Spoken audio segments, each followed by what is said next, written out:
एक सवाल लेके आए अपन जेईई एडवांस 2015 का ऑर्गेनिक केमिस्ट्री का बेसिकली। तो देखते हैं क्या है इसमें। तो अपने को एक कंपाउंड दिया हुआ है यहाँ पे, ठीक है।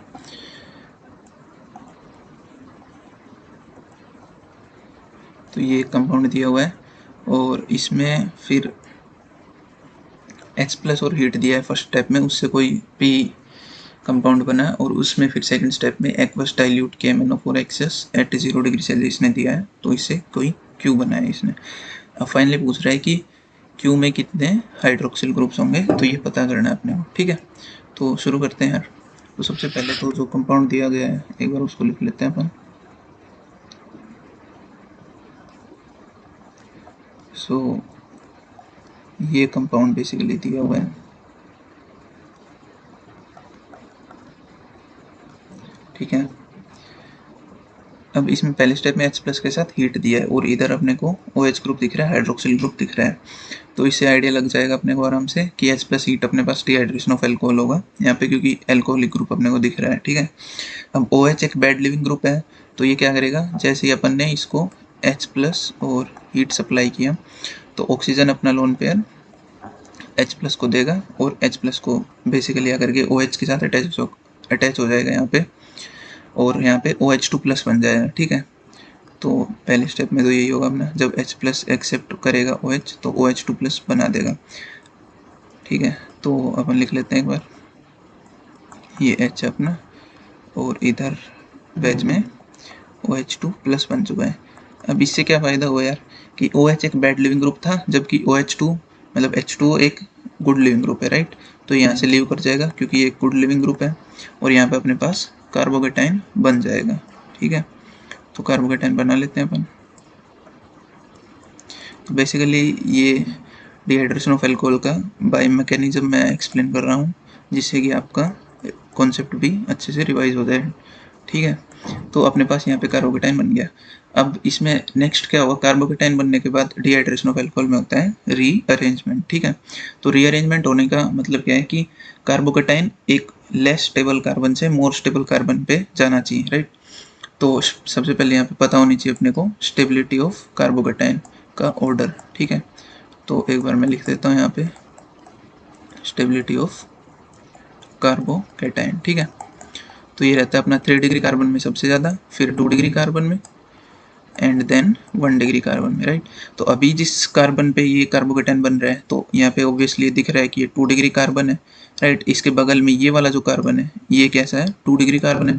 तो यहाँ पे तो रीअरेंज होकर जाएगा नहीं, क्योंकि अपने को मोर स्टेबल कार्बोकेटाइन बनाना है, इक्वल स्टेबिलिटी भी नहीं चाहिए, राइट, मोर स्टेबल चाहिए अपने को। जबकि इसके इधर वाला जो कार्बन है ये वाला, तो ये बेसिकली 3 डिग्री है, राइट।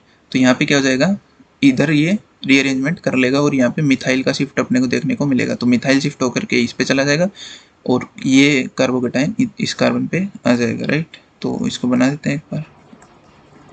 तो ये कुछ ऐसा दिखेगा अपने को, ये एल्कीन एज इट इज, इधर मिथाइल है, इधर मिथाइल एक शिफ्ट होकर चला गया और इस पे कार्बोकेटाइन बन गया। इतना काम हो गया अपना रीअरेंजमेंट तक। उसके बाद इसने दिए हीट।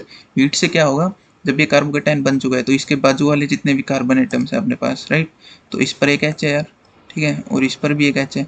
तो अब बाजू वाले कार्बन से एच हटा के अपने को एल्कीन बनानी है, राइट।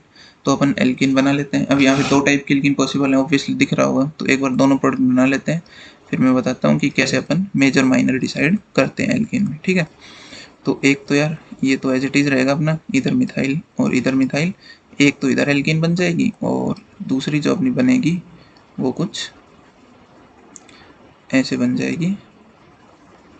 ये अपने पास है इधर मिथाइल और यहाँ पे एल्कीन, सही है। तो ये 2 बन गई।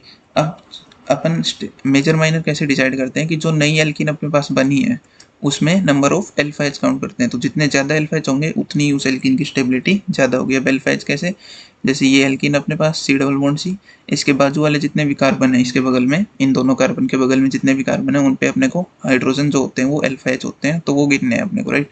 तो 3 यहाँ पे रहे, CH3 ग्रुप है क्योंकि, और इसके बगल में ये एक कार्बन है, इस पर एक एच है, तो एक ये काउंट हो जाएगा अपना, ठीक है। इस कार्बन की बात करें सेकंड वाले की, तो इसमें इसके बगल में यहाँ पर एक कार्बन पे एच है और इसके बगल में ये कार्बन है, इस पे 2 एच है, राइट। तो 2 अल्फा एच यहाँ हो गए, 1 अल्फा एच ये हो गया, तो टोटल हो गया अपने पास 3 ये, 2 ये 5 और 6 और ये 7, तो 7 अल्फा एच यहाँ पे, ठीक है। और इसमें अगर बात करें अपन तो इसमें अल्फा एच काउंट करें तो 3 ये रहे, 3 ये 6 और एक यहाँ पर हाइड्रोजन है जो कि अल्फा एच काउंट होगा 7 और एक 2 इस पे हैं बेसिकली, ठीक है। तो 2 एच इस पे हैं अपने पास, तो ये दोनों भी काउंट हो जाएंगे और एक ये काउंट हो जाएगा। तो टोटल जो अल्फा एच आ गए 3 3 6 2 8 और 1 9, तो इस पे 9 अल्फा एच है। तो ऑब्वियसली जिस पे ज़्यादा अल्फा एच होंगे वो ज़्यादा स्टेबल रहेगा, तो अपन इसको बोल देंगे मेजर प्रोडक्ट पी, जो कि अपना बन चुका है क्योंकि हीट देने के बाद जो अपना प्रोडक्ट बना है यहाँ पे अगर देखें तो पी, तो ये अपना पी हो जाएगा क्योंकि ये मेजर प्रोडक्ट है। और जो मेजर एल्कीन बनती है बेसिकली उसको अपन बोलते हैं सेटजेफ एल्कीन, तो इसके लिए एक नाम है सेटजेफ एल्कीन, ठीक है। और जो माइनर जो एल्कीन बनती है अपनी डिहाइड्रेशन ऑफ अल्कोहल होने के बाद उसको अपन बोल देते हैं होफमैन एल्कीन। अब ये जरूरी नहीं है कि हर बार मेजर प्रोडक्ट सेटजेफ ही होगा, लेकिन अपन डिहाइड्रेशन ऑफ अल्कोहल केस में ऐसा देख सकते हैं कि सेटजेफ एल्कीन अपन जो मोर स्टेबल एल्कीन बनी है उसको बोलेंगे, लेकिन हर बार ये ट्रू नहीं है कि मेजर प्रोडक्ट ही सेटजेफ होगा, काफ़ी केसेस में डिफरेंट मिलेगा। तो आगे एग्जाम्पल आएंगे अपने पास उसमें देखेंगे अपन, ठीक है। तो ये अपने पास पी बन चुका है। अब अगले स्टेप में क्या बोला यार, अगले स्टेप में बोल रहा है कि पी में अपन ने डाला है एक्वस डाइल्यूट KMnO4 एक्सेस में, ठीक है।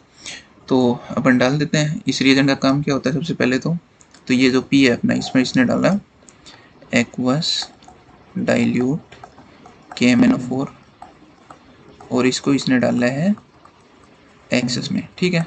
इतना काम हो गया और इसमें टेम्परेचर भी दिया है। तो अब ये डाइल्यूट KMnO4 क्या करता है यार कि जो भी अपनी एल्कीन है उस पर हाइड्रोक्सिलेशन करता है। तो जैसे मैं एग्जांपल की समझें अगर साइड में थोड़ा सा, तो ये मान लीजिए मेरे पास एल्कीन है, ठीक है। तो इसमें अगर मैं ये रिएजेंट डाल देता हूँ KMnO4 वाला डाइल्यूट और एक्वस, ठीक है। अब यार एक होता है हॉट KMnO4 और एक है ये कोल्ड डाइल्यूट KMnO4, ठीक है ना। हॉट KMnO4 अपना होता है स्ट्रॉन्ग ऑक्सीडाइजिंग रिएजेंट, वो ऑक्सीडेशन में काम आता है। अल्कोहल की ऑक्सीडेशन हो गया जैसे कार्बोक्सिलिक में कर देता है 1 डिग्री अल्कोहल का, तो ऑक्सीडेशन में काम आता है वो। जबकि ये जो अपने पास इस क्वेश्चन में दिया हुआ है वो है aqueous dilute KMnO4 cold conditions में। तो ये क्या करता है अपना हाइड्रोक्सिलेशन ऑन एल्कीन, ठीक है। तो ये जो एल्कीन है इसका डबल बॉन्ड हटा के ये क्या कर देगा अपने पास OH ग्रुप्स ऐड कर देगा, तो कुछ ऐसा प्रोडक्ट ये देगा अपने पास। और एक खास बात और होती है यार इसकी, ये सिन एडिशन करता है अपना। अब ज़्यादा डिटेल में तो नहीं जाएंगे बट ये याद रख सकते हैं ये सिन एडिशन करता है, ठीक है। तो ये सिन एडिशन करता है मतलब सेम साइड में दोनों OH ग्रुप लगाएगा, ठीक है। तो अपन पी में करा देते हैं यार सिन एडिशन, ठीक है ना। तो इसमें अपने को 2 एल्कीन दिख रहे हैं बेसिकली और इसीलिए उसने एक्सेस में भी दिया है सवाल में कि सभी एल्कीन्स पे हाइड्रोक्सिलेशन हो जाएगा, ठीक है। अभी अपने को वेज टेस्ट देखने की जरूरत नहीं है इस सवाल में क्योंकि इसमें इसने पूछा है कि टोटल हाइड्रोक्सिल ग्रुप्स कितने होंगे, OH ग्रुप्स कितने होंगे, तो उसके लिए अपने को वेज टेस्ट देखने की ज़रूरत इसमें नहीं है, ठीक है। तो दोनों एल्कीन पे मैंने हाइड्रोक्सिलेशन यहाँ पे करा दिया है और टोटल अपने पास यहाँ पर ओबियसली दिख रहे हैं कि कितने हाइड्रोक्सिल ग्रुप्स आ चुके हैं।